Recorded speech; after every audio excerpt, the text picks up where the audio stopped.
गदा घेवोनिया चक्र गदा हाची धंदा करीतो भक्ता राखे पायापाशी दुर्जनाशी संहारी अव्यक्तते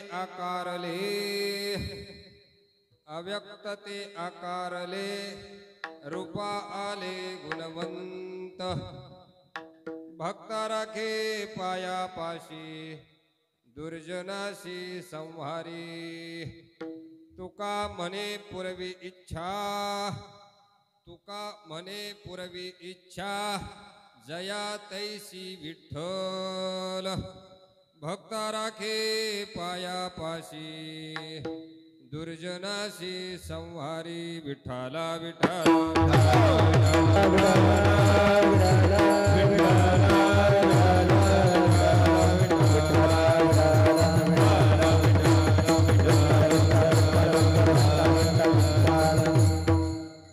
महायोग पीठे तटे भीमरथ्या वरं पुंडरीकाय धातु मुनिंद समाधिष्ठ तिष्ठन्तम् आनन्दकन्दं परब्रह्मलिंगं भजे पांडुरंग करो प्रथम नमन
नाही अभव भव भावना न देखो निमितोपना नमन श्रीचरणा सद्गुरुराया आता बंधू एकदंता एकपणे तोची आता एकेदा विशी अनेकता परी एकात्मता न मोडे मनोजवं मारुततुल्य वेगं जितेंद्रियं बुद्धिमतं वरिष्ठं वातात्मजं वानरायुतमुख्यं श्रीरामदूतं शरणं प्रपद्ये रामाय रामभद्राय रामचंद्राय वेदसे रघुनाथाय नाथाय सीतायां पतये नमः सर्वमंगलमांगल्ये शिवे सर्वार्थ साधिके शरण्ये त्र्यंबके गौरी नारायणी नमस्तुते भजे व्रजे कमंडनं समस्त पाप खंडनं स्वभक्त चित्तरंजनं सदैव नंदनंदनं रंग रंग सागरं सुपिच्छ गुच्छ मस्तकं सुनादवे हस्तकं रंग रंग सागरं नमामि कृष्णनागरं नमामि कृष्णनागरम् ओम नमो ज्ञान ज्ञानेश्वरा ओम नमो हा ओम नमो ज्ञानेश्वरा हा ओम नमो ज्ञानेश्वरा हा ओम नमो ज्ञानेश्वरा करुणा कराळा दयाळा करुणा कराळा दयाळा करुणा करा दयाळा तुमचा अनुग्रह लादलो तुमचा अनुग्रह लादलो करुणा करा करुणा करुणा करा दया तुमचा अनुग्रह लादलो तुमचा अनुग्रह लादलो हे ओम नमो ज्ञानेश्वरा करुणा करा दयाळा तुमचा अनुग्रह लादलो पावन झालं चराचर नमो ज्ञानेश्वरा करुणा करा दयाळा तुमचा अनुग्रह लादलो पावन झालं चराचरी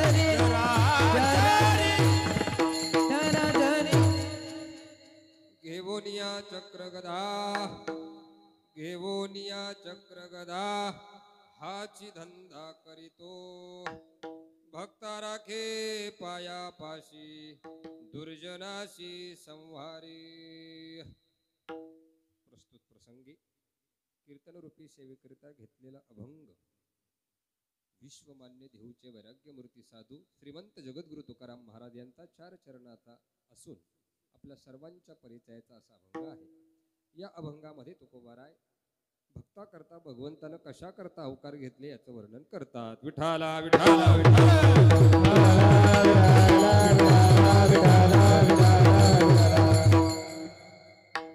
चिंतनाकडे जाण्यापूर्वी थोडासा परिहार द्यायचा. तो कसा आपल्या सर्वांना श्रुतच आहे, पण वक्त्याचं आद्य कर्तव्य मानून या ठिकाणी मी परिहार असा देतो की ब्रह्मलीन सद्गुरु गंगागिरीजी महाराज यांच्या कृपाशीर्वादानं तसेच सद्गुरु नारायणगिरीजी महाराज यांच्याही कृपाशीर्वादानं महंत श्री रामगिरीजी महाराज यांच्या शुभ प्रेरणेनं तसेच आपल्या सर्वांचे उपस्थित बजरंग बली यांच्या साक्षीनं गेले अनेक वर्षापासून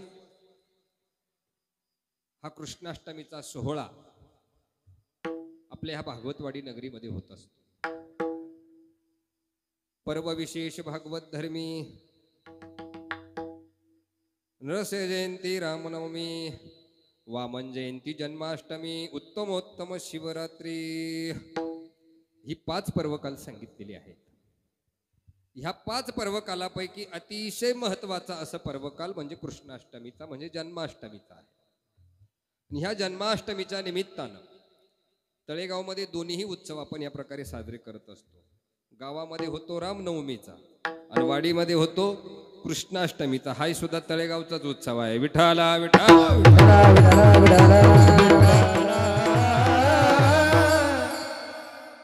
हे दोन्ही उत्सव आपण योग्य प्रकारे या ठिकाणी साजरे करत असतात. सर्वच भागवतवाडीकर असेल परिसरातील मंडळी असतील या सोहळ्याकरता तन मन धनानं आपण या ठिकाणी सेवा देत असतो 8 दिवस. आणि त्याच अनुषंगानं माझ्यापर्यंत ही सेवा माझ्या भाग्यानं महदभाग्यानं या ठिकाणी आलेली आहे. श्रीयुत नाथाबाबांचा वाडा ह्या वाड्यानं ही सेवा माझ्याकडं सुपूर्द केलेली आहे. परंतु सर्वच भागवतवाडीकरांचं माझ्यावरती असलेलं प्रेम, नवीन कीर्तनकार असूनही त्यांनी जो विश्वास माझ्यावरती टाकला, खरं तर मी सर्वांचं अगदी विनम्र भावानं असं अभिवादन करतो, सर्वांना धन्यवाद देतो. तोडकी मोडकी का होईना सेवा करण्याचा मी प्रयत्न करणार आहे. आज कृष्णाष्टमी आहे. तुम्ही सगळे माझे घरचे श्रोते आहात, त्याच्यामुळे चुकीचं काही झालं तर काही कोणी हाणायला उठणार नाही. बरोबर आहे की नाही सर? तेव्हा जे चुकल ते पदरात करा. तुम्ही संत माये बाप नाही का? मी पतित अपराधी आहे, पण तुम्ही ती सेवा पावन करण्याचा प्रयत्न या ठिकाणी निश्चित कराल. आजचे अन्नदाते असतील, आजची जी सेवा करणारे 8 दिवस सेवा करणारे सर्वजण आहेच, पण प्रकर्षाने आज नाथाबाबांच्या वाड्याचा दिवस आहे. त्या सर्व वारसदारांनाही मी या ठिकाणी धन्यवाद देतो.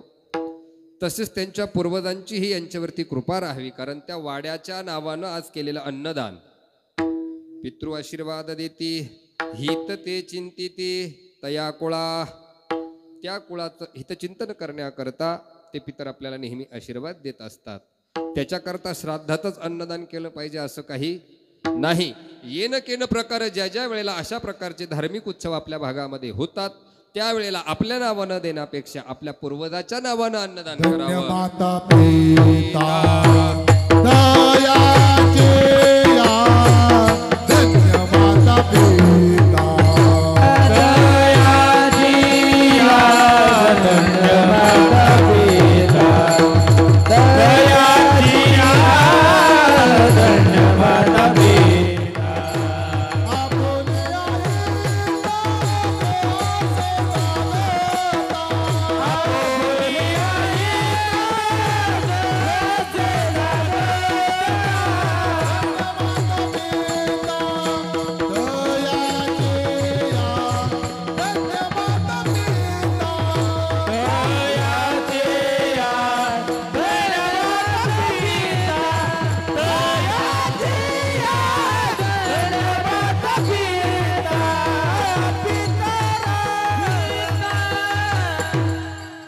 धन्य माता पिता तयाचिया, आपुलिया हिता जो असे जागता. धन्य माता पिता तयाचिया, ह्या सगळ्या कुळाला धन्यवाद धन्यवाद धन्यवाद. कृष्णाष्टमीचा अतिशय पवित्र पर्वकाल आहे. आजच्या दिवशी आपण सर्वांनी उपवास करावा. जसं एकादशीचा उपवास सांगितला तसे हे 5 पर्वाचे उपवास सांगितलेले आहेत. हे उपवास आपण संध्याकाळी सोडायचे नाही. फराळ केल्यानंतर घरी निघून जायचं असं याच्यात सांगितलेलं आहे. आता जे घरी गेले त्यांनाही धन्यवाद देऊ आपण, नाही का? जे फराळ करून कीर्तनाला थांबले त्यांनाही धन्यवाद. जे फराळ करून घरी गेले त्यांना डबल धन्यवाद. विठाला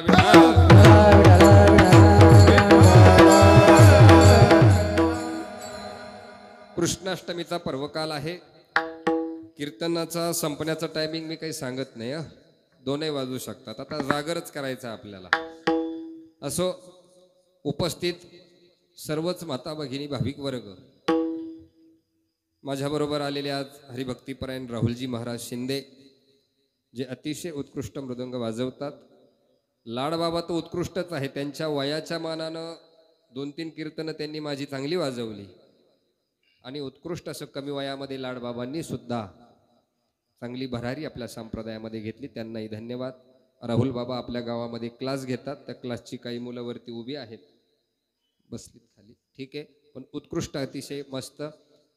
बापजी महाराज गायकवाड, हरिभक्तीपरायण माऊली महाराज, सोमनाथ महाराज, लाडगुरुजी, संगदेव नाना आणि बाकी सर्वजण, सगळ्यांची नावं घेत नाही. प्रकर्षानं विनेकरी, भालदार, चोपदार, टाळकरी, हरिभक्तीपरायण माझे सन्मित्र शरद महाराज ढवळे हे आज आपल्या या कार्यक्रमाकरता, कीर्तनाकरता उपस्थित आहेत.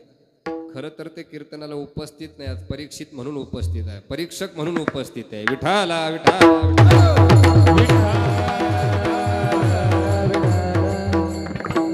मी नेहमी माझ्या कीर्तनातून सांगत असतो, ही मंडळी टाळकुटी म्हणून उभी नाहीत. हे सांगणं गरजेचं आहे. आजकाल लोक वरती उभी राहतात याचा अर्थ ती टाळकुटी आहेत याचा अर्थ असा लावतात लोक. पण एक लक्षात घ्या, ज्या वेळेला पंढरपूरच्या चंद्रभागेमध्ये नामदेव महाराज कीर्तन करायचे, नामदेव महाराज कीर्तन करायचे, त्यांच्या कीर्तनामध्ये देव नाचला हे सगळ्यांना माहीत आहे. नाचताना त्याचा पितांबरही गळाला हे सगळ्यांना माहीत आहे. पण टाळ घेऊन कोण उभं होतं? सगळी संत मांदी, ज्ञानोबा राय, तुको संत जनाबाई, सावता काका, गोरोबा काका, ही सगळी मंडळी त्या कीर्तनामध्ये काय होती? टाळ घेऊन उभी होती. ही त्यांचीच स्वरूप आहेत, यात कुठल्याही प्रकारची शंका नाही. विठाला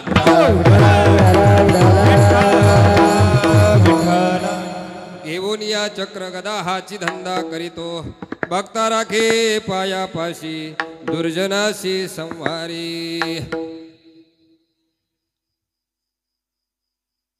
आज कृष्णाष्टमी आहे बरं का.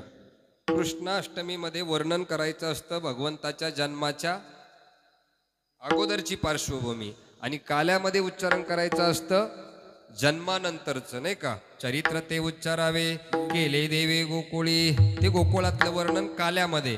पण जन्माच्या कीर्तनामध्ये प्रकर्षानं भगवंतानी अवतार कशासाठी घेतला याची पार्श्वभूमी सांगणं अपेक्षित असतं. विठाला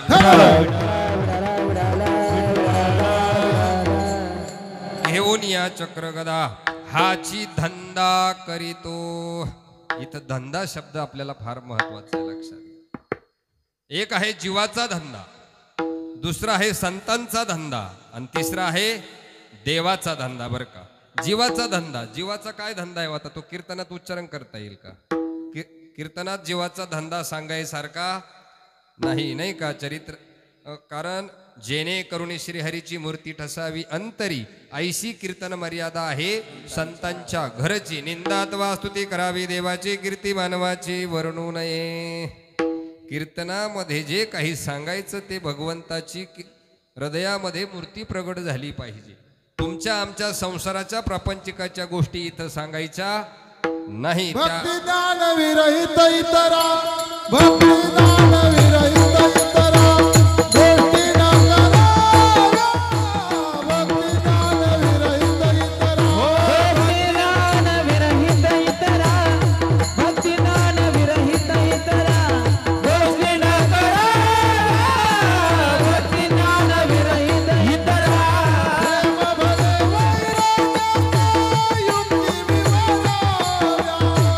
प्रेम भले वैराग्याच्या युक्ती विवराव्या. भक्तिदान विरहित इतरा, भक्तिदान विरहित इतरा गोष्टी न कराव्या.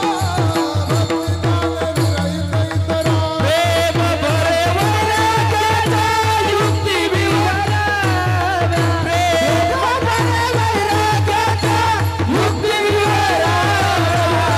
भक्तिदान विरहित इतरा, भक्तिदान विरहित इतरा गोष्टी न कराव्या. भक्तिदान विरहित इतरा. तुमचा आमचा धंदा कीर्तनात सांगायच्या लायकीचा नाही, कारण आपण मुदलीतच घाटा आणतो. त्याच्यामुळे इथं कीर्तनात ते सांगायचं नाही. सांगायचं काय, ते वैराग्याच्या गोष्टी आपण केल्या पाहिजे. कीर्तन ऐकून वैराग्य उत्पन्न झालं पाहिजे, लगेच घर सोडलं पाहिजे माणसं. अशी कीर्तनाची ताकद असली पाहिजे. म्हणून तुमचा आमचा धंदा काही कामाचा नाही. एक जीवाचा धंदा, जीवाचा धंदा हा कधीच भल्याचा नसतो, लक्षात ठेवा. एक वाक्य सांगतो तुम्हाला. कुत्र्याला गती, कुत्र्याला गती, तुम्हा मला प्रगती, आणि संतांना अधोगती कधीच सहन होत नाही. विठाला विठाला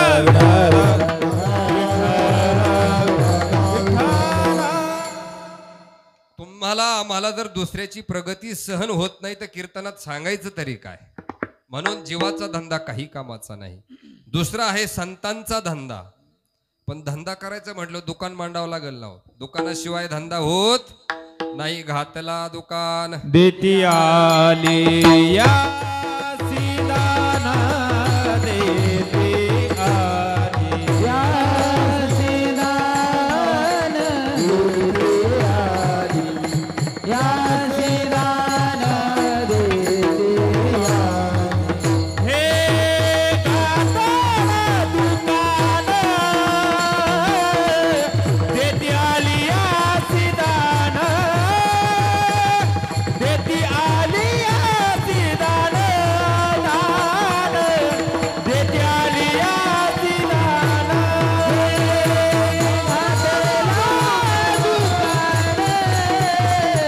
देती आली या सीदान, देती आली या सीदान, उदार घातला दुकान, देते आलिया सिदान. संत उदार उदार, भरले अनंत भांडार. संतांनी दुकान मांडले, त्यांचा मालही कसा आहे? अनंत माल आहे त्यांच्याकडे. संतांचा माल कधी संपत नाही. म्हणून संतांचे काय आहेत आपल्यावरती? उपकार आहेत. काय सांगू आता संतांचे उपकार? मज निरंतर जागविती, काय द्यावी त्यासे भावे उतराये, ठेवित हा पायी जीव थोडा. आपल्यावर अनेक लोकांचे उपकार आहेत, अनेक लोकांचे उपकार आहेत, पण संतांचे जितके उपकार आहेत तितके जीव कोणावरही कोणाचेही आपल्यावरती उपकार नाहीत. लक्षात ठेवा. आपल्यावरती सूर्याचे उपकार आहेत, आपल्यावरती चंद्राचे उपकार आहेत. आवाज थोडा कडक करणार.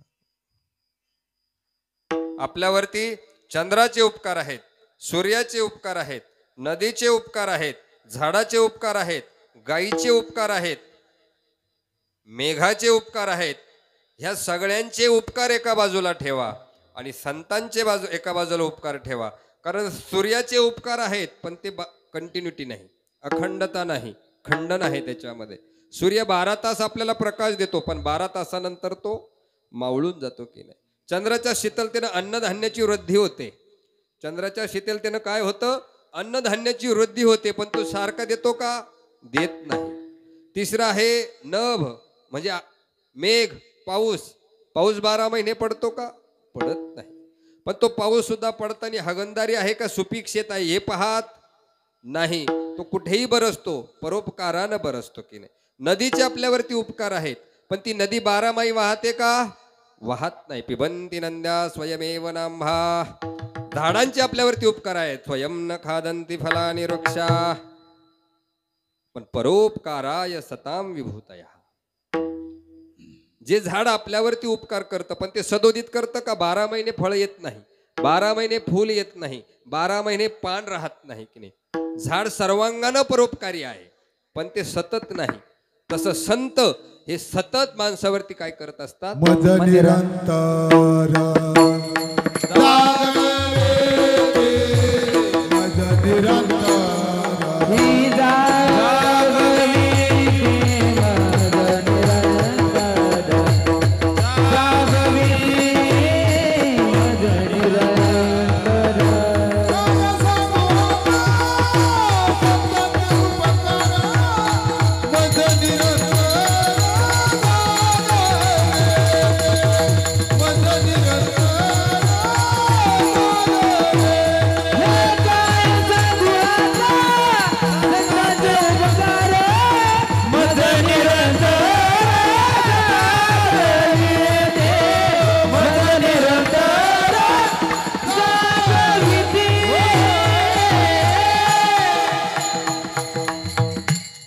कुणी निंदा कुणी वंदा, आमुचा स्वहिताचा धंदा. काय सांगू आता संताचे उपकार? मज निरंतर जागविती. तुकाराम महाराज म्हणतात, कुणी निंदा करा, कुणी वंदन करा, त्याचा आम्हाला फरक पडत नाही. कारण आमचा स्वहिताचा म्हणजे फक्त काय? आमचा स्वहिताचाच धंदा आहे. पण तो निरजने हाती धंदा गोविंदाचे पोवाडे, गोविंदाचे पोवाडे, रजनी हाती धंदा गोविंदाचे पोवाडे, गोविंदाचे पोवाडे, गोविंदाचे पोवाडे. दीन रजनी हाची धंदा गोविंदाचे पोवाडे. संतांचा धंदा आहे गोविंदाचे पोवाडे.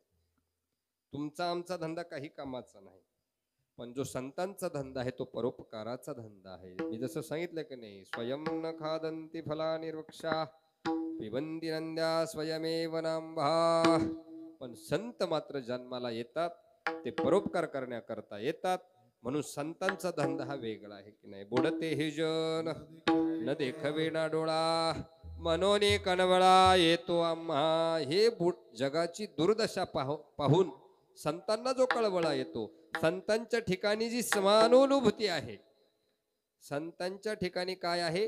समानानुभूती आहे आणि आपल्याकडे सहानुभूती आहे. लक्षात ठेवा. आपण ज्या वेळेला एखादी व्यक्ती गेल्यानंतर त्याच्या घरी गेल्यावर काय करतो? सांत्वन करतो, सांत्वन करतो. पण त्याचं दुःख वाटून घेतो का? अजिबात नाही. ती दुःख वाटून घेण्याची पात्रता किंवा ती दुःख वाटून घेण्याची ताकद तुमच्या आमच्यामध्ये नाही. पण ती संतांच्या ठिकाणी आहे की नाही? संतांच्या ठिकाणी कशी आहे? कारण संतांकडे समानानुभूती आहे. समानानुभूती आहे याचा अर्थ काय? ज्या वेळेला पैठण क्षेत्रामध्ये ज्या रेड्याच्या अंगावरती ओढलेले आसूड, पैठण क्षेत्रामध्ये ज्या रेड्याच्या अंगावरती ओढलेले आसूड त्याचे ओळ कुणाच्या पाठीवर उमटले? ज्ञानोबा रायांच्या पाठीवर उमटले. याला म्हणतात समानानुभूती. विठाला विठा. विठा विठाला विठाला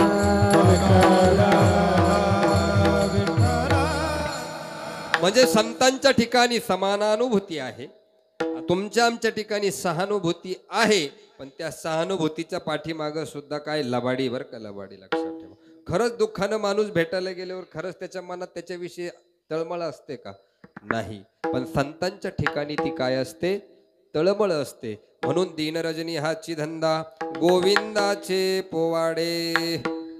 गोविंद गोविंद गोविंद गोविंद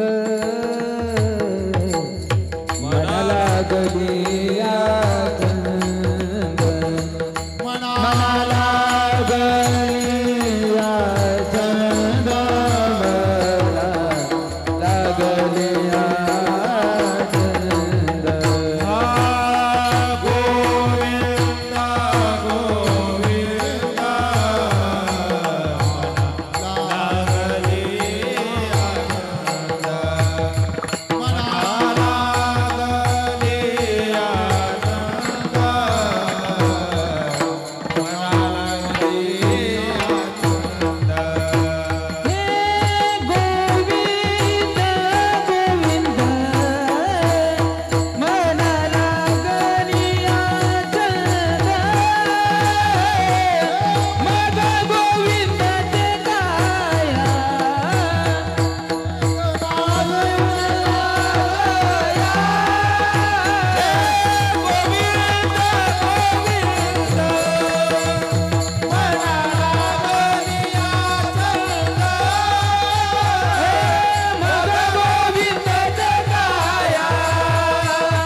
गोविंद मना लागलिया छंद. मग गोविंद ते काया भेद नाही देवातया. त्यांना एकच छंद आहे, तो आहे देवनामाचा. एकदा की त्यांनी मुखातून गोविंद गोविंद नामोच्चारण चालू केलं की त्यांना देहाचं भान राहत नाही. मग गोविंद ते काया भेद नाही देवातया. हा झाला संतांचा धंदा. तुमचा आमचा धंदा संतांचा धंदा. देवाचा काय धंदा आहे? देवाचा धंदा आहे अभंगाचं दुसरं चरण. भक्त राखे पाया पाशी बंदा राखे पाया पाशी. भक्त राखे पाया पाशी बंदा राखे पाया पाशी. भक्त राखे पाया पाशी बंदा राखे पाया पाशी. भक्त राखे पाया पाशी बंदा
नाशी संहारी भक्ता राखे पायापाशी.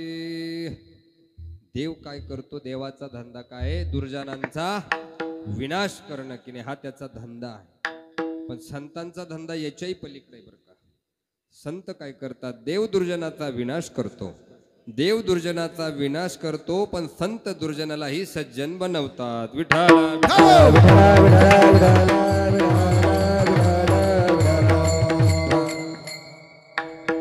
देव काय करतो? सज्जनाचा विनाश करतो, पण आपल्या पायापाशी काय करतो? त्याला आपल्या पायापाशी सांभाळतो की नाही. नाम धरिले दीनानाथ सत्य करा व्रत घात आघात निवारी छाया पितांबरी करी. घात आघात निवारण करताना देव त्याच्या कासोट्याचं त्या भक्तावरती काय करतो?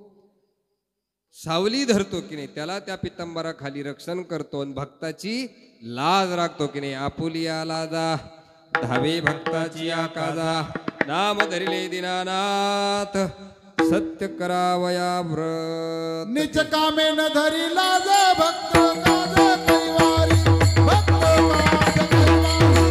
भक्त काज कैवारी. निज कामे न धरी लाज भक्त कैवारी. भक्त काज कैवारी. भक्त काज कैवारी. तो हा विचार करत नाही हे काम उंच आहे का नीच आहे. उंच नीच काही नेने भगवंत, त्याच्याकडे उंच नीच असा भेदभाव नाही. साधावया भक्ती काज नाही लाज धरीत. तो भक्ती काज साधण्याकरता लाज धरत नाही, भक्ताची कामं करण्याकरता लाज धरत नाही. तो आपल्या पायापाशी त्या भक्ताला काय करतो? जागा देतो की नाही. आपल्या सर्वांना माहीत असेल, कान्होपात्राचं उदाहरण आपल्या सर्वांना माहीत आहे. जी कान्होपात्रा शामा नावाच्या वेश्येच्या पोटी जन्माला आलेली मुलगी. मी चरित्र सांगणार आहे बरं का, कृष्ण चरित्र सांगणार आहे, पण हे चरित्राकडे जाण्यासाठी पार्श्वभूमी महत्वाची आहे म्हणून तिकडे सांगणार. नाही तर तुम्ही म्हणशाल जर आमच्या कृष्ण जन्माचं कीर्तन दिलंय घरच्या बाबाला, कृष्ण जन्म कुठे आहे, पण सगळं मी तुम्हाला दशावतार सांगणार आहे आज. भले 4 वाजले तरी चालतील. विठाला विठाला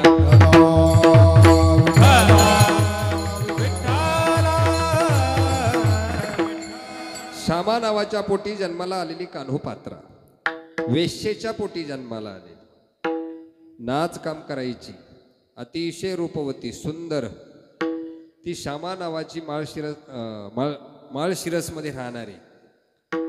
आणि त्या ठिकाणी सदाशिव नावाचा त्या गावचा मोहरक्या होता. त्या मोहरक्याची नजर ह्या शामा नायिकेच्या कान्होपात्रेवरती पडली. वाईट दृष्ट नजर केली. एक राक्षसी प्रवृत्ती असणारा तो माणूस, पण त्या शामा नावाची बालिक जिची कन्या आहे कान्होपात्रा, त्या कान्होपात्रेवर ह्या दृष्टाची नजर गेली. तिने शामा नायिकेला सांगितलं, तुझ्या कन्येला माझ्या समोर नाचायला काय कर, पाठव. ज्या वेळेला असा निरोप दिला, 3 दिवसामध्ये कान्होपात्रा माझ्या समोर हजर झाली पाहिजे. पायामध्ये चाळ बांधायचे आणि माझ्या समोर नाचायचं. नाचतानी याचा काम जागृत झाला. त्याने काम जागृत झाल्यानंतर त्या ठिकाणी तिला वश करण्याचा प्रयत्न केला. पण ती कान्होपात्रा भक्तप्रेमी होती, देवप्रेमी भक्त होती की नाही. ती ज्या वेळेला शामा नायिकेकडे आली, शामा नायिकेला सांगितलं मी तिच्या पुढे काही नाचणार नाही. रात्री ती झोपली. झोपल्यानंतर तिच्या डोक्यामध्ये फक्त एकच विचार होता, घर सोडायचं, याच्या ह्या दृष्टासमोर नाचायचं नाही. पण त्या ठिकाणाहून पहाटेच्या वेळेला तिच्या कानावरती टाळ पखवादाचा आवाज आला. टाळ पखवादाचा आवाज आल्यानंतर तिनं आईला विचारलं, आई हे काय आहे? हे सांगितलं, ही काय पंढरपूरला जाणारी वारी आहे.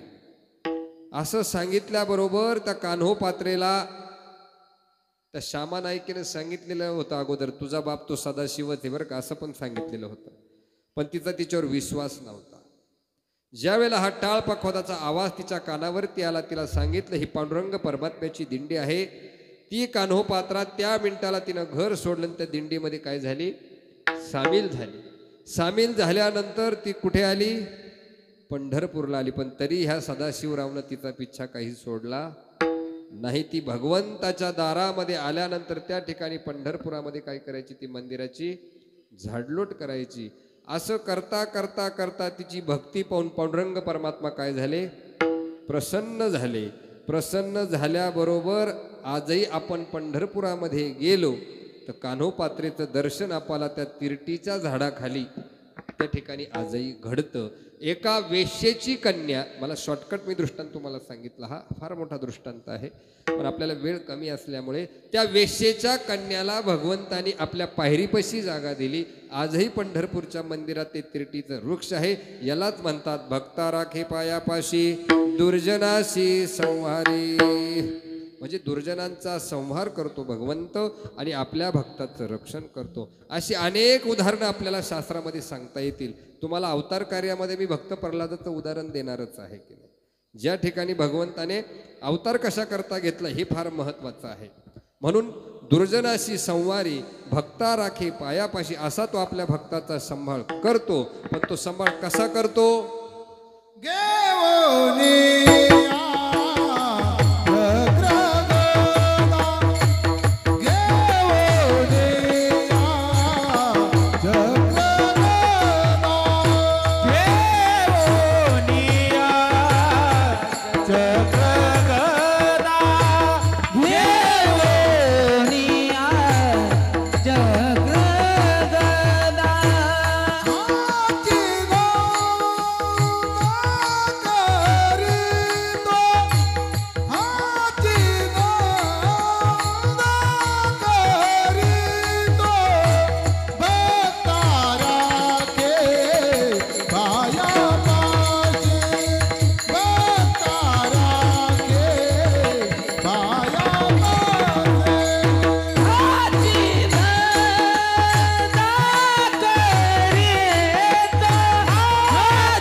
चक्र गदा हाची धंदा करीतो.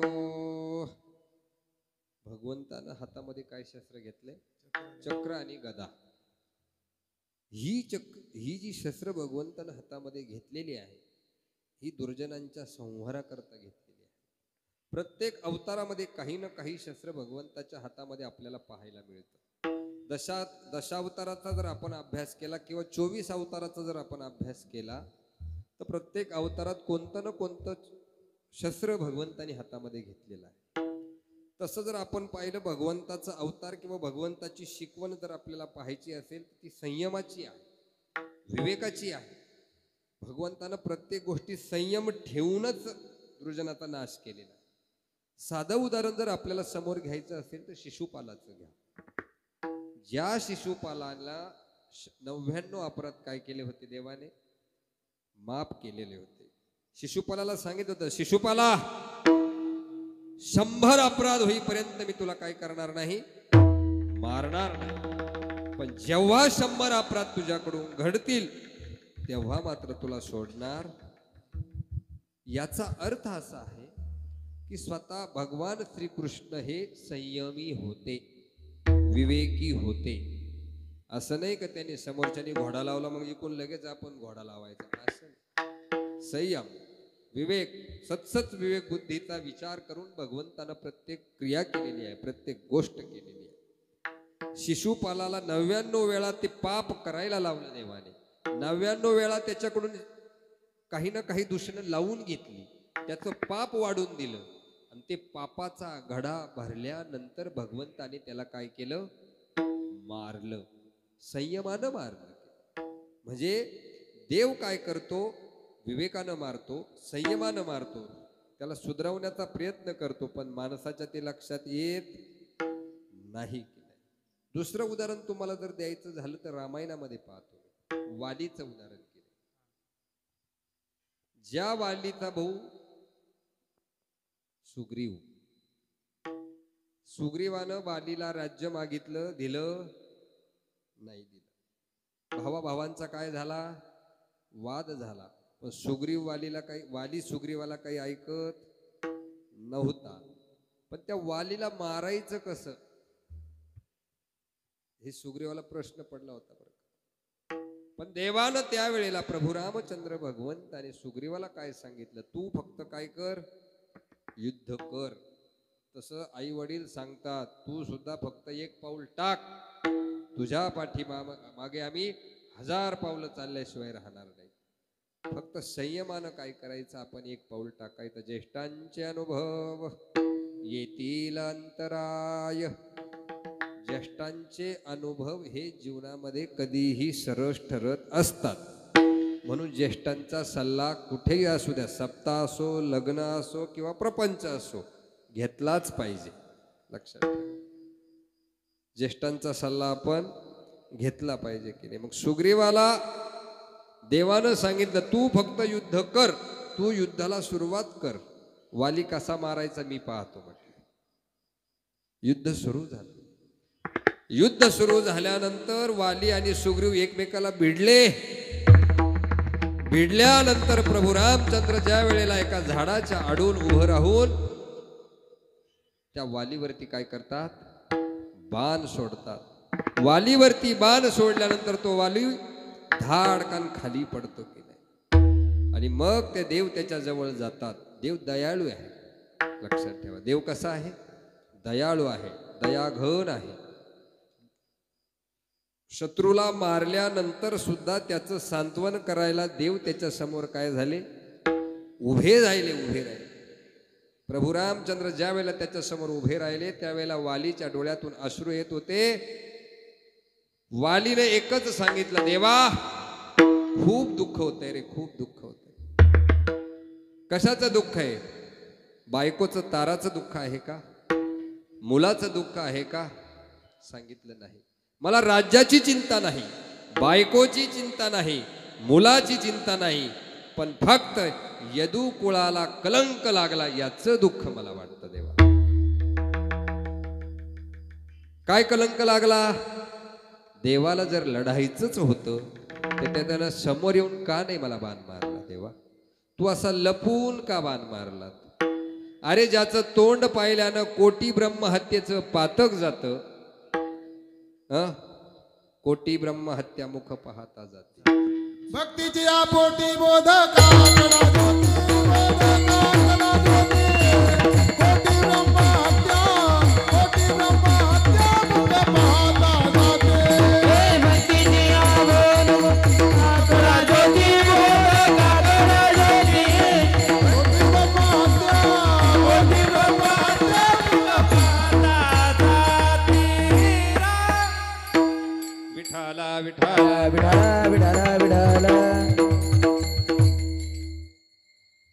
कोटी ब्रह्महत्या मुख पाहता जाती, असो काय हरकत नाही, शब्द प्रमाण आलंय, बरोबर आहे.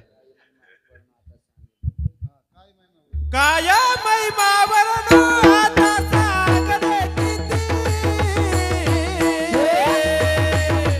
कोटी ब्रह्महत्या मुख पाहता जाते, कोटी ब्रह्महत्या मुख पाहता जाते.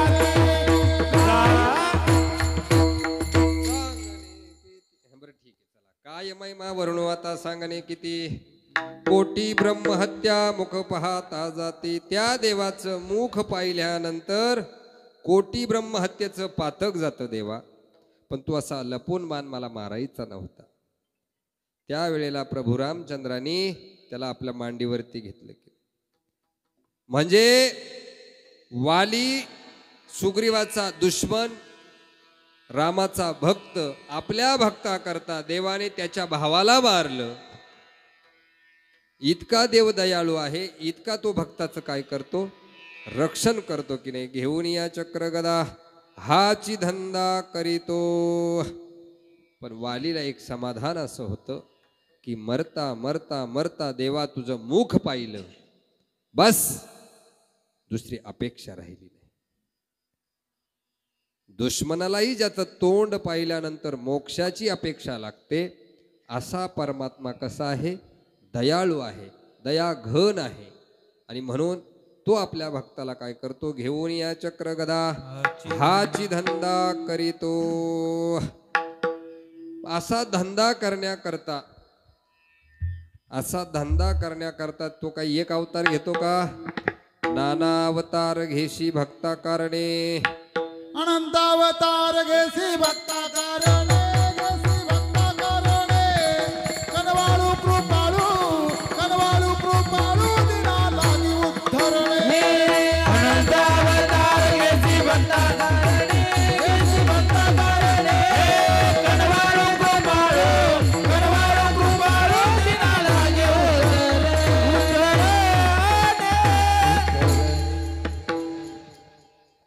अनंत अवतार घेशी भक्ता कारणे किंवा नाना अवतार घेशी भक्ता कारणे. नाथ महाराजांचं ते तुकाराम महाराजांचं एवढंच फरक आहे. तो दयाधन दयानिधी परमात्मा एक अवतार नाही घेत, अनंत अवतार भक्ताच्या रक्षणाकरता घेतो. नाना अवतार घेतो, पण त्या प्रत्येक अवताराचं काहीतरी प्रयोजन त्याचं असतं. आता याचं प्रयोजन काय, प्रत्येक अवताराचं आपण थोडं थोडं वर्णन करू आणि 12ला 10 कमी असताना फक्त मला सांगा, म्हणजे आपल्याला कृष्ण जन्माची कथा घेता येईल. मग नंतर आपण तिसऱ्या चरण अव्यक्त ते आकारले रूपा आले गुणवंत हे प्रमाण घ्यायचं. देवाला 10 अवतार, तसे भागवतामध्ये एकूण 24 अवतार सांगितले. खूप कान देऊन ऐका, फार महत्वाची. एक काय झाले, सकाळी मला एकाने प्रश्न केला बरं का, बाबा कृष्ण जन्म रात्री आज कीर्तन तुझंच आहे. म्हटलं हो माझंच आहे. म्हणे रोज 7 ते 9 आहे, मग तुला हॉटेलमुळे 10 ते 12 दिलं काय? मला एकाने प्रश्न केला आज, तुला हॉटेल आवरायला टाइम होतो म्हणून 10 ते 12 दिलं का? म्हटलं खरं आहे भाऊ, आता काय सांगायचं. कारण आपल्या धर्माची लोकांना माहिती नाही. राम कधी जन्माला आले, कृष्ण कधी जन्माला आले, नृसिंह जयंती काय, वामन जयंती काय, रामनवमी काचाच तपास नाही आपल्या लोकांचा. फक्त धर्म वाचला पाहिजे, गर्व शिकवो हम हिंदू आहे, न लाता घातला पाहिजे यांच्या. स्वधर्म निधनम श्रेय परधर्म भयावह गीतेनं सांगितलेलं आहे. त्या वाक्याचं अनुकरण आपण केलं पाहिजे. स्वतःचा धर्म जर आपल्याला एवढा प्रिय आहे, कोण आपल्या धर्माचे संस्थापक माहित पाहिजे आपल्याला. हे ज्याला रामजन्माची वेळ माहित नाही, ज्याला कृष्ण जन्माची वेळ माहित नाही, माणूस नाही म्हटलं पाहिजे, गाढव म्हटलं पाहिजे अशाला. विठाला विठाला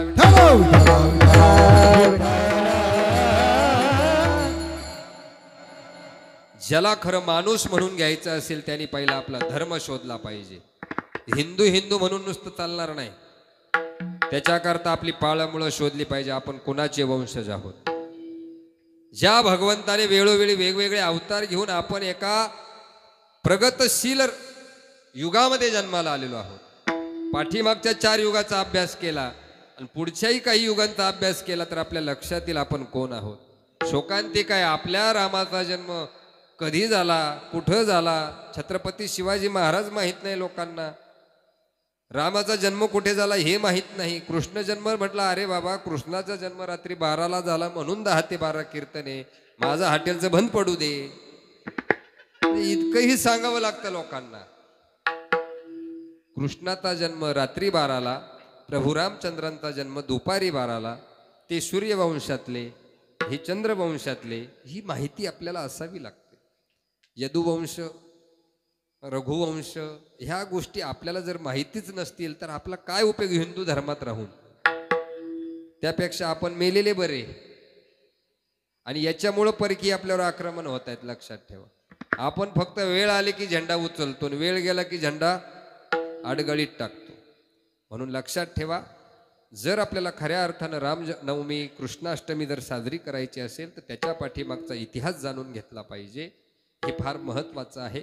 आपण अगदी वेळेवर जन्म करतो का करतो, तर त्या दिवशी प्रभू रामचंद्रांचा जन्म दिवसा झाला, कृष्णाचा जन्म रात्री झाला, म्हणून त्या वेळेला ते महत्त्व दिलेले आहे. ते पर्वकाल सांगितलेले आहेत, त्या पर्वकालाला देवानी अवतार घेतलेले आहेत. ह्या गोष्टी आपल्याला माहीत असणं फार गरजेचं आहे. असो, काही हरकत नाही. घेऊन या चक्रगदा हाची धंदा करीतो, भक्ता राखे पायापाशी दुर्जनाशी संवारी. पण त्याने वेगवेगळी रूपं प्रत्येक अवतारामध्ये घेतले. वेगवेगळ्या रूपाच्या राक्षसांना त्याने वेगवेगळ्या अवतारामध्ये काय केलेलं आहे? संहार केलेला आहे. आता हे 10 अवतार घेण्याचं कारण काय? विषय मी सांगत होतो. भागवतामध्ये 24 अवतार सांगितलेले आहेत. देवाचे किती अवतार सांगितले? 24 अवतार सांगितले. पण वारकरी संप्रदायानं फक्त 10च अवतार महत्वाचे मानलेले आहेत आणि ते 10च अवतार घेतलेले आहेत, लक्षात ठेवा. म्हणून त्याचं वर्णन करताना सुद्धा महाराजांनी केलेलं आहे. भक्तासाठी कष्टलीस विठ्ठले, भक्तासाठी कष्टलीस विठ्ठले, अंबरीशाकरिता 10 अवतार घेतले. बरोबर आहे की नाही?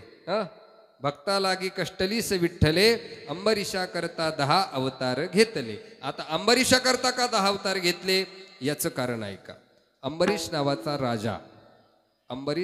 राजा अतिशय धर्मप्रिय राजा. आणि तो धर्मप्रिय राजा एकादशीचं काय करायचा? व्रत करायचा.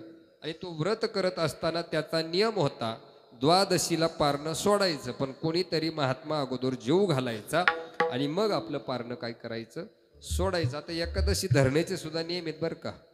आपण एकादशी धरतो चुकीची, आणि शास्त्राने जी सांगितलेली आहे एकादशी धरायची, त्याला दशमीचा उपवास करावा लागतो तर एकादशी घडते. आता काही लोक दशमीला काय काय खातात आणि मग एकादशी धरतात. सोडून द्या त्यांचा विषय. विठाला विठाला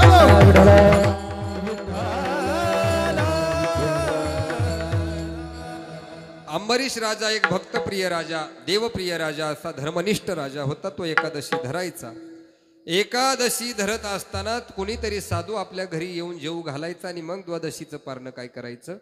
सोडायचं, असा त्याचा नियम होता. एक दिवस त्यांनी काय केलं? दुर्वास मुनीला आपल्या घरी येण्याचं निमंत्रण दिलं. दुर्वास मुनीला त्याने आपल्या घरी येण्याचं निमंत्रण असं दिलं की महाराज, मी एकादशीचं व्रत करतो, पण द्वादशीला मी पारणं फेडताना कोणीतरी महात्मा जेवल्याशिवाय मी उपवास सोडत नाही. झालं असं. एकादशी झाली. दुसऱ्या दिवशी दुर्वास मुनी येणार आहे म्हणून अंबरीश राजानं काय केलं? सगळी तयारी केली. सगळी तयारी केल्यानंतर फार उशीर झाला. त्याला उपवास सोडायची वेळ टळून गेली. 12च्या आत उपवास सोडला पाहिजे, हा त्याचा नियम होता. 12 वाजत आले तरी दुर्वास मुनी काही येत नाही. आता काय करायचं? पण तेवढ्यात तिथं इंद्र आले. इंद्र महाराजांनी सांगितलं, आता कुठं त्याच्या नादी लागतो बाबा, घे आपला उपवास सोडून. नाही नवरा आला तर बायकोनं जेवून घ्यावं की नाही, असंच आपलं शास्त्र सांगतं ना. असो, पण त्याने सांगितलं की दुर्वास ऋषी येत नाही ना, नाही येऊ दे, फक्त हातावर पाणी घे, आचमन करून सोडून दे, जेवू नको. फक्त काय कर? आचमन करून फक्त तर्पण कर आणि सोडून दे. तुझं पारणं फिटलं. दुर्वास मुनी आले का मग तू काय कर? उपवास सोडून दे. आता अंबरीशाला वाटलं खरंय माझं 12च्या आत पारणं फिटलं पाहिजे, उपवास सुटला पाहिजे. किमान पाण्याचं आचमन जरी केलं तरी माझा संकल्प काय होईल? सुटल. त्याने इंद्राचं ऐकलं. इंद्राचं ऐकल्यानंतर त्याने आपल्या हातावर ते पाणी घेतलं, मंत्र म्हणायचं तो म्हटला, आचमन केलं, पाणी सोडून दिलं. इकडं दुर्वास मुनी हजर झाले. दुर्वास मुनीने हजर झाल्यानंतर आता दुर्वास म्हणजे शापाचा खजिना, शाप देण्याचा खजिनाच येते त्यांच्याकडं. शापानं गडघटीत भरलेले आहेत.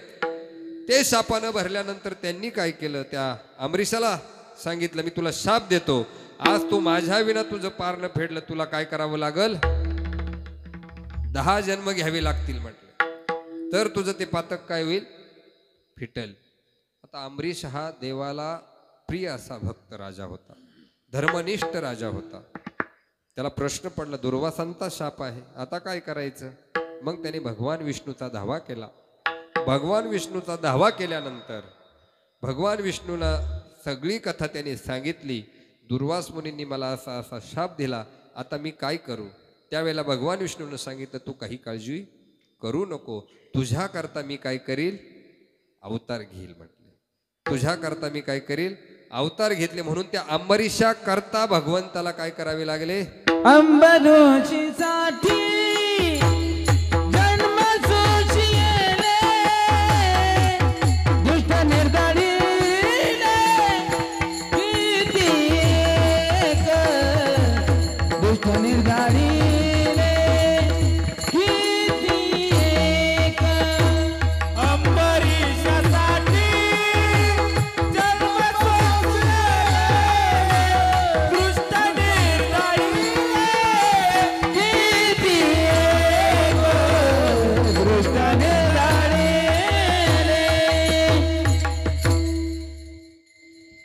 अंबरीषा करता 10 अवतार भगवंतानं धारण केले आणि प्रत्येक अवतारामध्ये एका एका दुष्टाचा काय केला, नाश केला, विनाश केला. म्हणून भक्ता राखे पायापाशी दुर्जनाशी संहारी.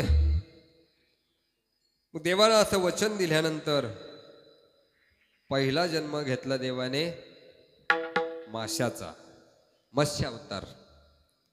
मत्स्य अवतार देवाचा का झाला, तर मत्स्य अवताराची कथा अशी सांगितली जाते की ह्या दुर्वास मुनीने इंद्राला एक पारिजातकाचा हार दिला होता.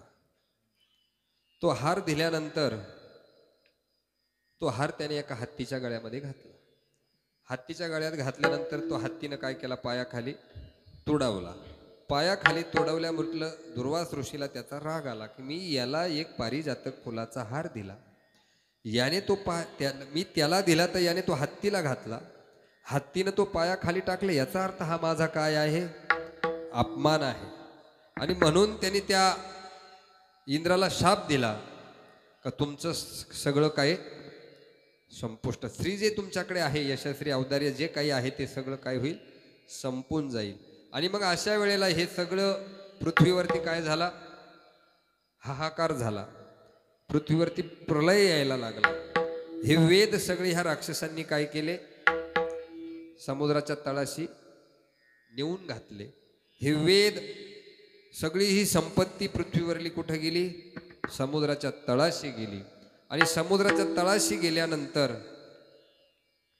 ह्या सगळ्या देवांनी काय केलं,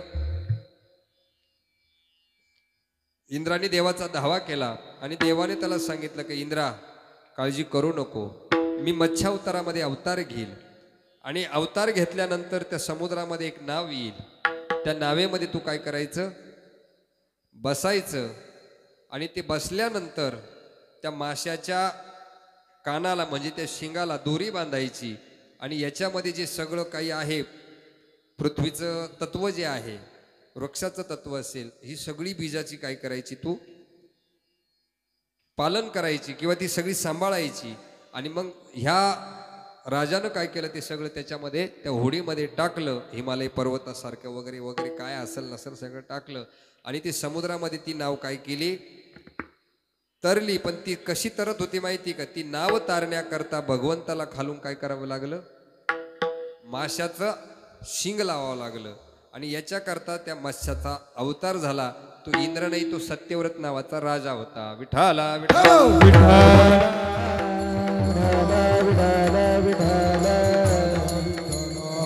सत्यव्रत नावाच्या राजानं ते सगळं सांभाळलं. ते सांभाळल्यानंतर देवानी त्याला सांगितलं का तू आता काय करशील, मनू नावानं अवताराला येशील. आणि मनू हा पद्मकल्पाच्या शेवटी त्या ठिकाणी तयार झाला. मनू शिल्लक राहिला त्या प्रलयामध्ये. कोण शिल्लक राहिलं, मनू शिल्लक राहिला. म्हणून त्याची प्रजाती काय झाली, मानव झाली. बरं का, म्हणजे हा पहिला अवतार सांगितला मत्स्य अवतार. आता मत्स्य अवतारानंतर दुसरा अवतार येतो कच्छ अवतार, म्हणजे कासव अवतार की नाही. कासव अवताराची अशीच कथा सांगितल्या जाते.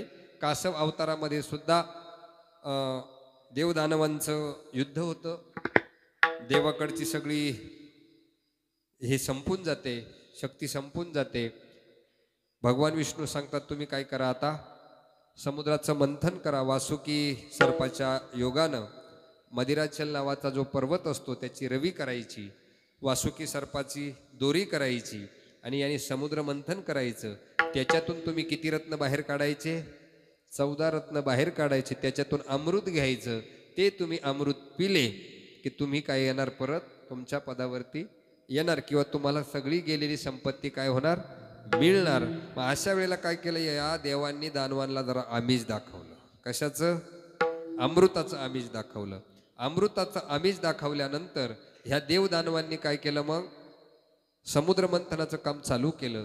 ज्या वेळेला समुद्र मंथनाचं काम चालू झालं, समुद्र एकीकडून देव एकीकडून दानव, आणि त्या वासुकी सर्पाला जो रवी केला होता तो मदिराचल पर्वताचा, त्या मदिराचल पर्वताला कुठल्याही प्रकारचा हातभार नसताना तो काय करू लागला, समुद्राच्या तळाशी जाऊ लागला, खाली जाऊ लागला.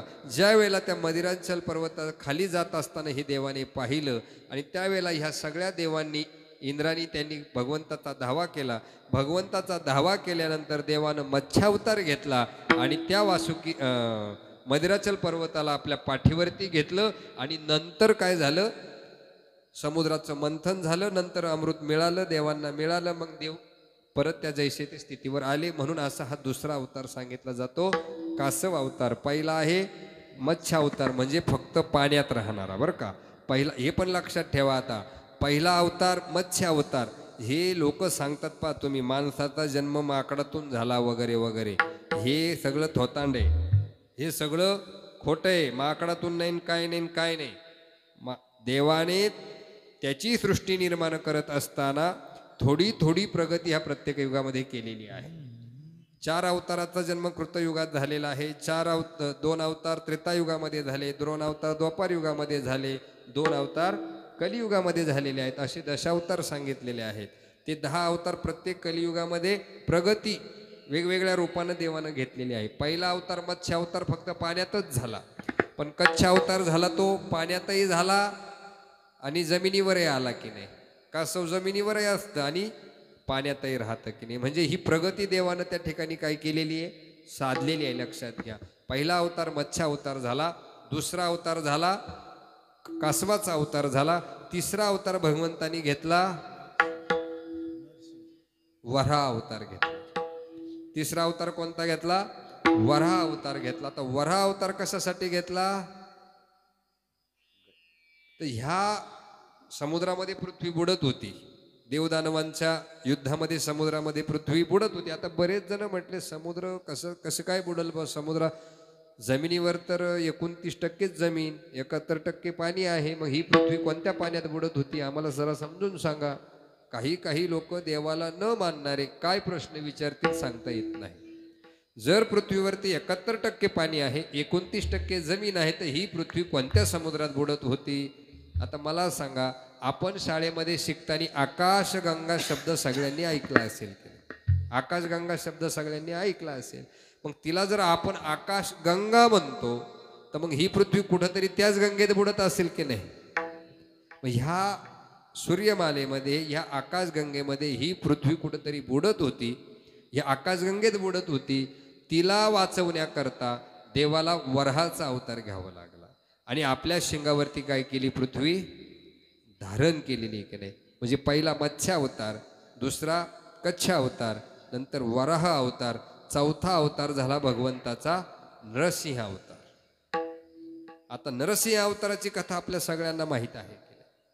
नरसिंह अवतार कशा करता घेतला भगवंताने, भक्त प्रल्हादा करता केले.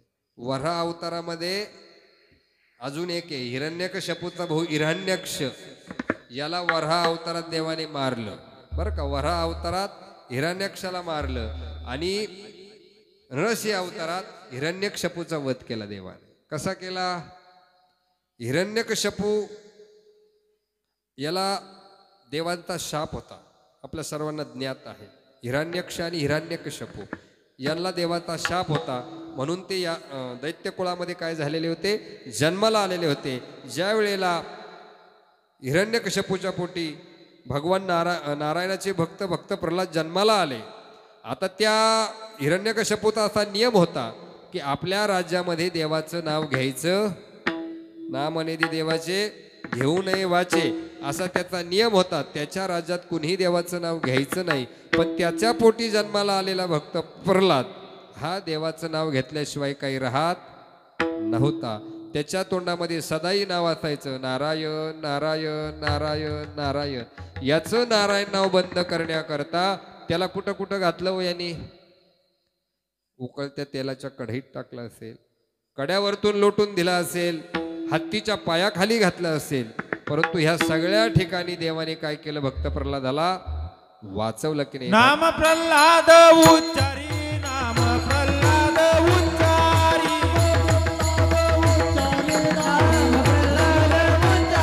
तया सोडवी नर हरी, तया सोडवी नर हरी, हे उचलून घेतला गडीवरी भक्त सुखे निवाला उचलून घेतला गडीवरी भक्त सुखे निवाला उचलून घेतला कडेवरी भक्त सुखे निवाला उचलून घेतला कडेवरी भक्त सुखे निवाला.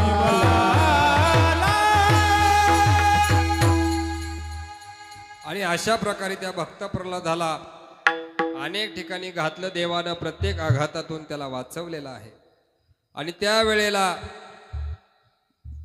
भक्त प्रल्हादाला हिरण्यकश्यपूने विचारलं, तुझा भगवंत आहे तरी कुठे कुठे?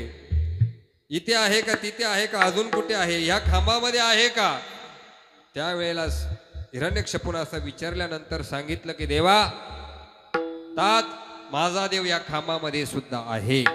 आणि हाके सरशी ओढी संबी नारायण प्रगटला संबी नारायण प्रगटला नारायण प्रगटला संबी नारायण प्रगटला खांबावरी लाथ मारिली दुर्जने खांबावरी लाथ मारिली दुर्जने खांबावरी लाथ मारिली दुर्जने खांबावरी लाथ मारिली दुर्जने हे संबी नारायण प्रगटला संबी नारायण प्रगटला संबी नारायण प्रगटला संबी नारायण प्रगटला प्रगटला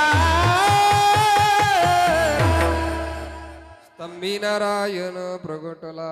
आणि अशा प्रकारे त्या नरसिंहाचा काय झाला, अवतार झाला. मत्स्य कच्छ वराह वामन आणि नरसिंह अवतार देवाचा झाला. त्याच्यानंतर 6वा अवतार झाला तो देवाचा परशुराम. परशुराम सगळ्यांना माहीत आहे. 21 वेळा निक्षत्रिय पृथ्वी त्याने केली. निक्षत्रिय केली याचा अर्थ तो क्षत्रिय असून निक्षत्रिय कशी केली, जे काही क्षत्रिय मातले होते त्याचा त्यांनी काय केला, संहार केला. दुसरी गोष्ट, सप्त चिरंजीवापैकी सुद्धा क्षत्रियांच्या बाजूने कोण, चिरंजीवांमध्ये परशुरामाचं नाव घेतलं जातं. कारण परशुरामाचा कुठेही शेवट झालेला नाही. परशुराम हे जमदाग्नी आणि रेणुकेचे पुत्र हे आपल्या सगळ्यांना माहीत आहे. आपल्या आईचं शिर उडून दिलं होतं की नाही बापाच्या शब्दाकरता, म्हणजे बापाचं वचन पाळण्याकरता. परंतु त्यांनी देवाकडून वरदान घेऊन त्या आईला पुन्हा काय केलं, जिवंत केलेलं आहे. असे परशुराम आपल्याला माहीत आहे. म्हणून परशुरामांचा 6वा अवतार झाला. 7वा अवतार झाला तो प्रभू रामचंद्रांचा. पूर्ण अवतार झाला तो रामचंद्रांचा. अवताराचे काही प्रकार सांगितले, अंश अवतार, अंशादी अवतार, कला अवतार, अवेश अवतार, पूर्ण अवतार आणि पूर्णतम अवतार. तर प्रभू रामचंद्र हे पूर्ण अवतार सांगितलेले आहेत. प्रभू रामचंद्र पूर्ण अवतार कसे आले, पण त्याच्या अगोदर एक कथा घडलेली आहे. त्याच्या अगोदर आपण भजन करून घ्यायचं.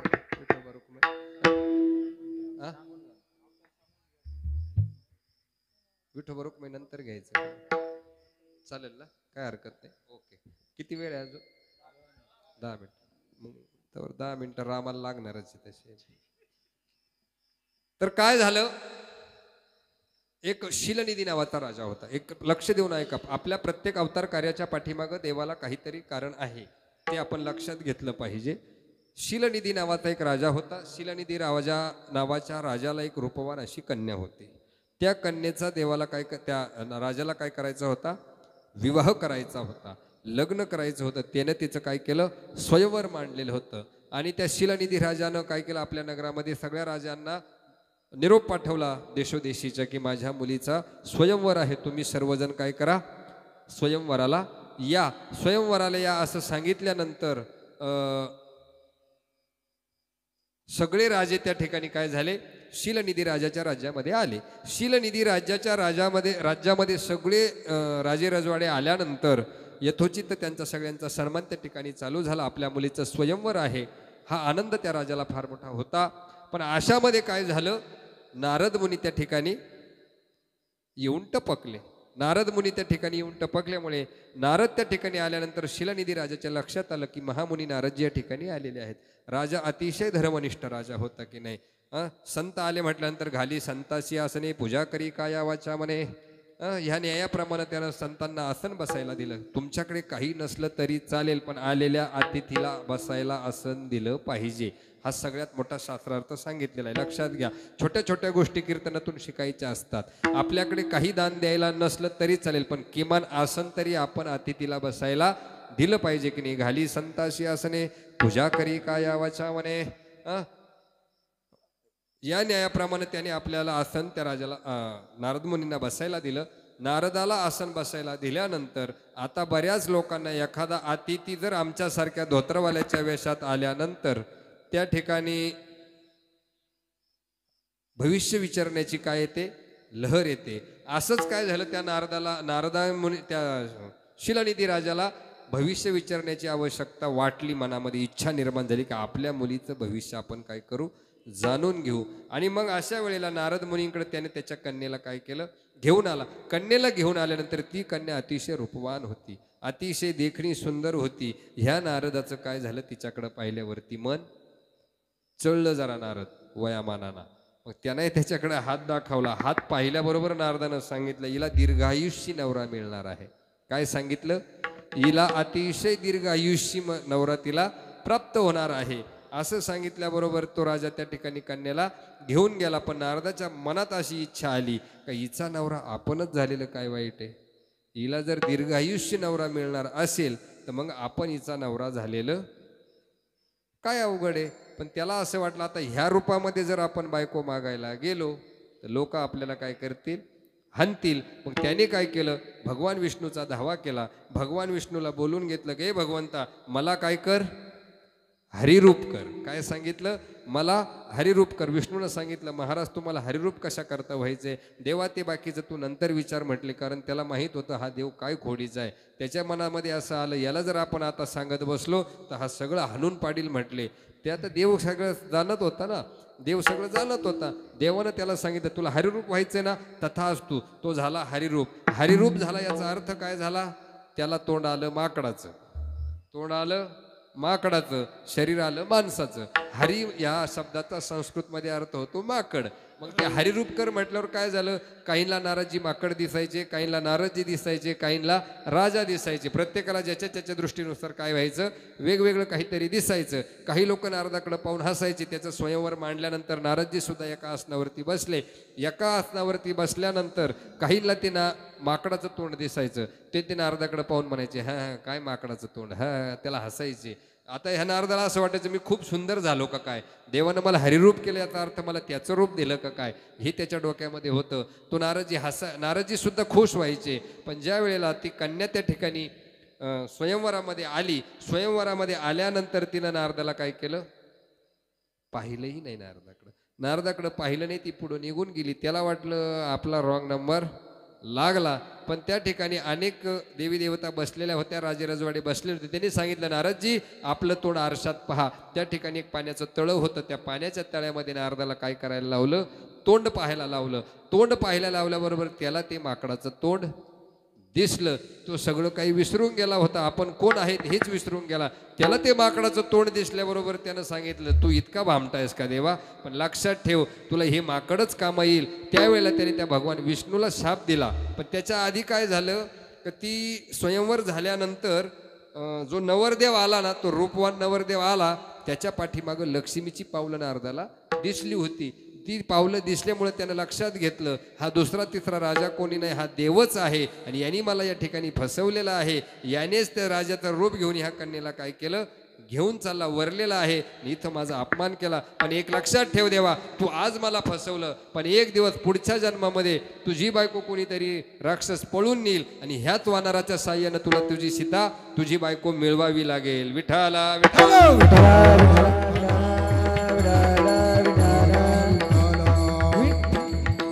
5 मिनिटं राहिले. अशा प्रकारे त्या ठिकाणी काय झालं, पुढे कोणाचा जन्म झाला, रामाचा जन्म झाला आणि रामाला अवतार त्या ठिकाणी घ्यावा लागला. रामाला मग त्या ठिकाणी आपल्याला कथाभाग सगळ्यांना माहीत आहे. रावणाचा संहार करण्याकरता रामाचं सीतेचं हरण झालं. प्रभू रामचंद्र लंकेला गेले. त्या ठिकाणी त्यांनी काय केलं, सीता सोडवली. हा रामाचा अवतार 7वा पूर्ण अवतार झाला. त्याच्यानंतर 8वा अवतार काय झाला, ज्या वेळेला कंसराजाची त्याच्यामध्ये ज्ञानेश्वर माऊली पण आहे का,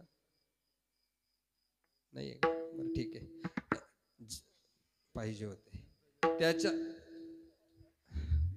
सांगतो मी, कोणाच्या डोक्यात नाही, मी सांगतो. त्याच्यानंतर काय झालं लक्षात घ्या, थोडं 2 मिनिट लक्ष द्या इकडे. कंसाची बहीण देवकी, कंस हा उग्रसेनाचा आणि देवकी ही शूरसेनाची पत्नी, चुलत बहीण, कंसाची चुलत बहीण देवकी. देवकीचं काय झालं, लग्न झालं, अतिशय थाटामाटामध्ये लग्न झालं. देवकीचं लग्न झाल्यानंतर तू त्यांची वरात अतिशय आनंदामध्ये लावून देत होता.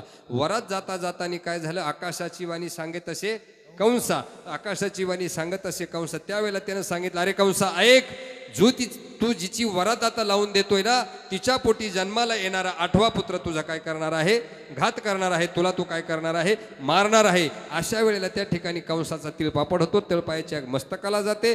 त्यावेळेला तो त्या देवकीला मारण्याकरता काय होतो, धावतो. मारण्याकरता धावल्यानंतर वसुदेव तिची काय करतात, त्या कंसाचा हात धरतात.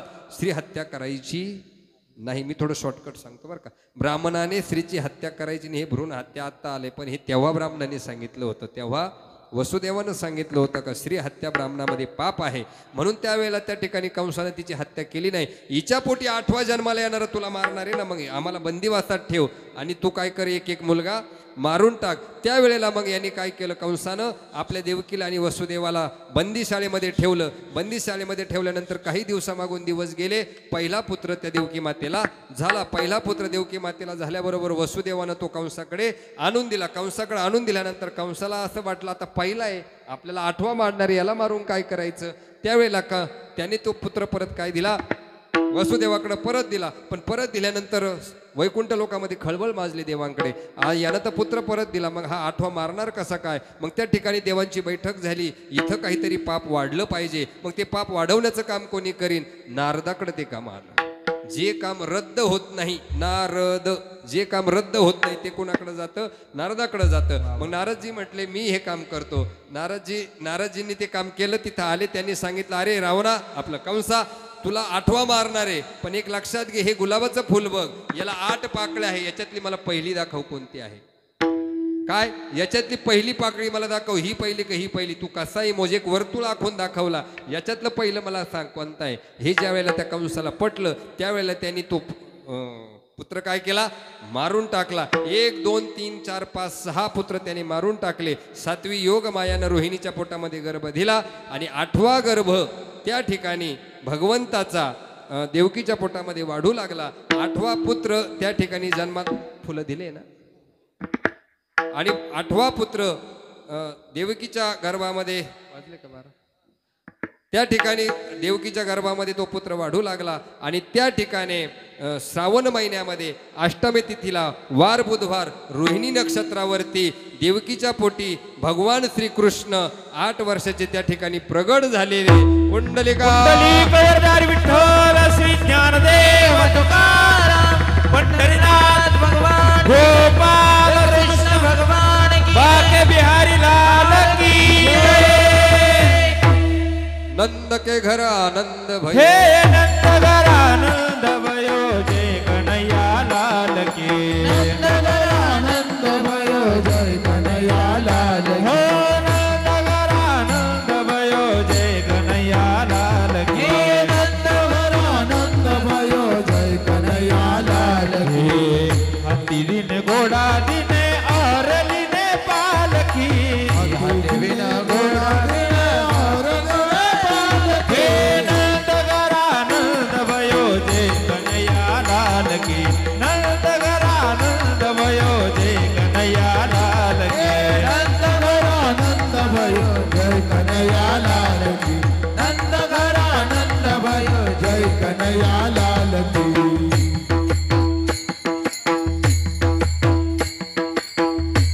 के ब्रिज में हो रही जय जय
मथुरेमध्ये भगवंताचा जन्म झाला.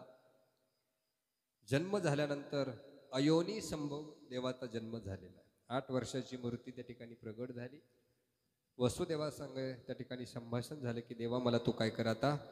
वसुदेवाला सांगितलं तुम्ही मला आता गोकुळामध्ये घेऊन जा. मजनी गोकुळ नंदाच्या घराला नंदाच्या घराला मजनी गोकुळाला हे मजनी गोकुळाला हो माया उपजली ते देवी मज आली येते माया उपजली तेथे आठवी मज नंदाच्या घराला नंदाच्या घराला मजनी गोकुळाला मजनी गोकुळाला हे मजनी गोकुळाला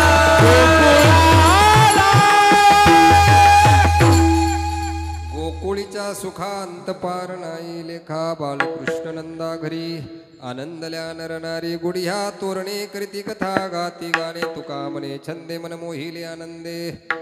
ज्या वेळेला भगवंताला गोकुळामध्ये नेलं त्या ठिकाणी आनंद आनंद झाला. त्या ठिकाणी गवळण म्हणती गवळणीला पुत्र झाला यशोदे पुत्र झाला यशोदेला एक धावे एक पुढे एक वाटी सुंदवणे एक धावे की पुढे एक वाटी सुंदर म्हणती गवळणीला पुत्र झाला यशोदेला म्हणती गवळणीला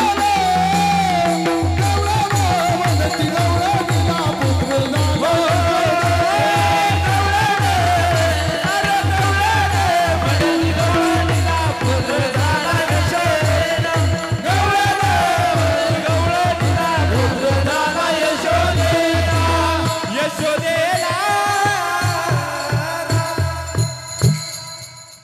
अशा प्रकारे भगवंताचा जन्म झाला. भगवंताला गोकुळामध्ये नेल्यानंतर तिथे योगमाया जी आली होती तिला इकडं कारागृहामध्ये आणण्यात आलं.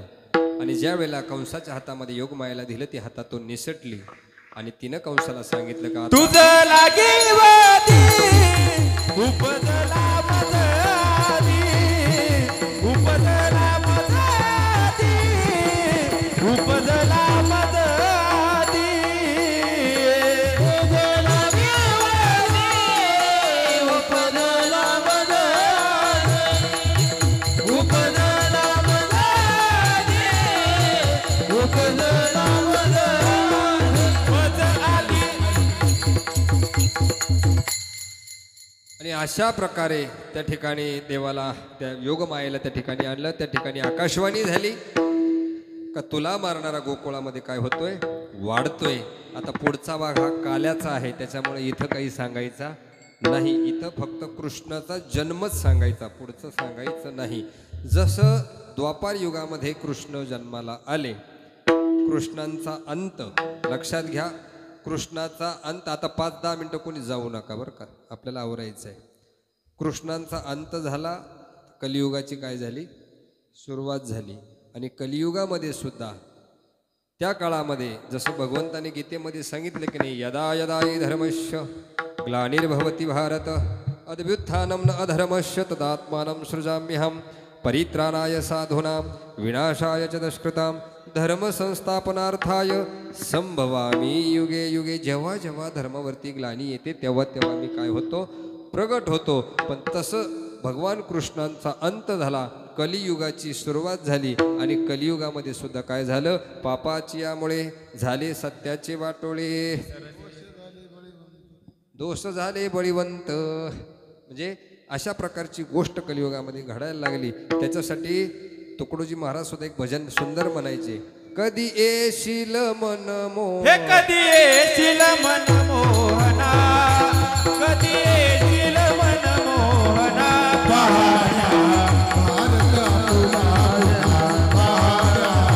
भारत आपुला हे भारता ग्रहण लागले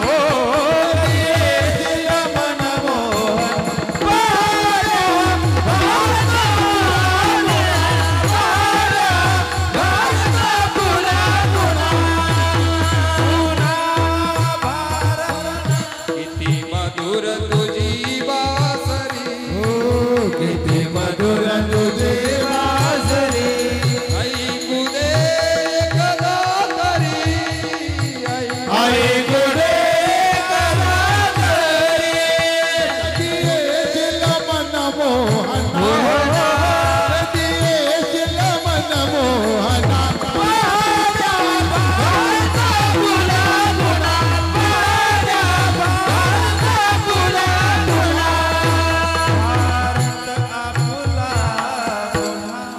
गाडगे बाबा तुकडोजी महाराजांचे हे भजन अतिशय लोकप्रिय भजन. कधी येशील मन मोहना पाहण्या भारत आपुला पुन्हा.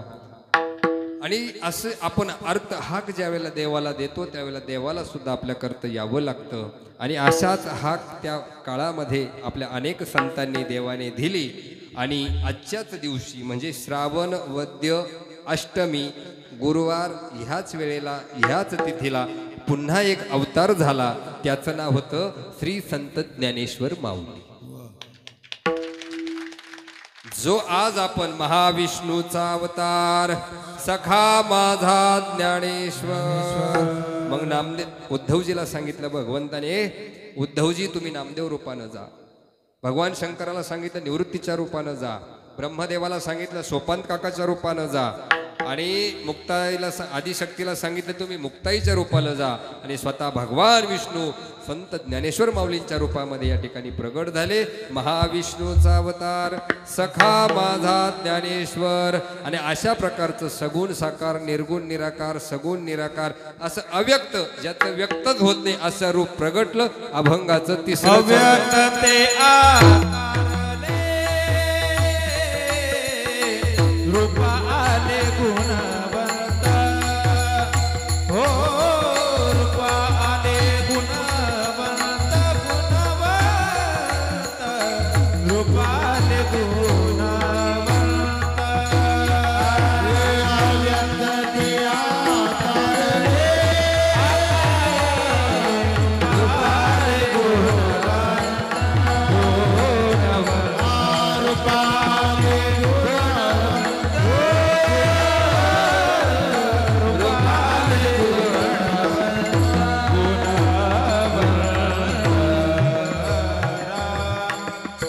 अव्यक्त ते आकारले रूपा आले गुणवंत. जे व्यक्तही होत नाही असं रूप भगवंताचं अवतरण झालं. आणि ते गुणरूपाने अवतीर्ण झालं. देवाचे 6 गुण सांगितले जातात की नाही. यश ऐका यशस्वी औदार्य ज्ञान वैराग्य ऐश्वर्य हे षडगुणवर्य वसती जेथ. याला देव म्हणतात. पण तसा त्याची अनंत रूपे अनंत विषय नाही का. त्याची अनंत गुण देवाचे आहेत. अनेक स्वरूपानं तो नटलेला आहे. जे जे काही संत ह्या धर्तीवरती अवतरण झाले अंश रूपानं ती सगळी देवाचीच रूपं आहेत. आपल्या अवतीभोवती काही अवलिया संत जन्माला आले ते सुद्धा देवाचीच रूप जन्माला आले.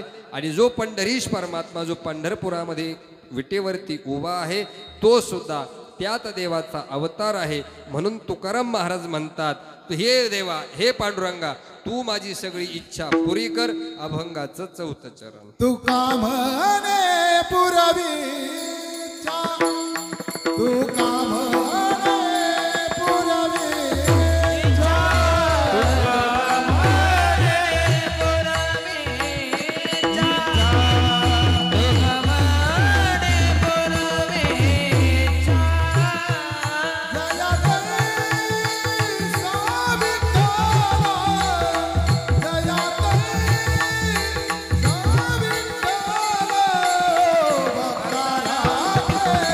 पाया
ठोक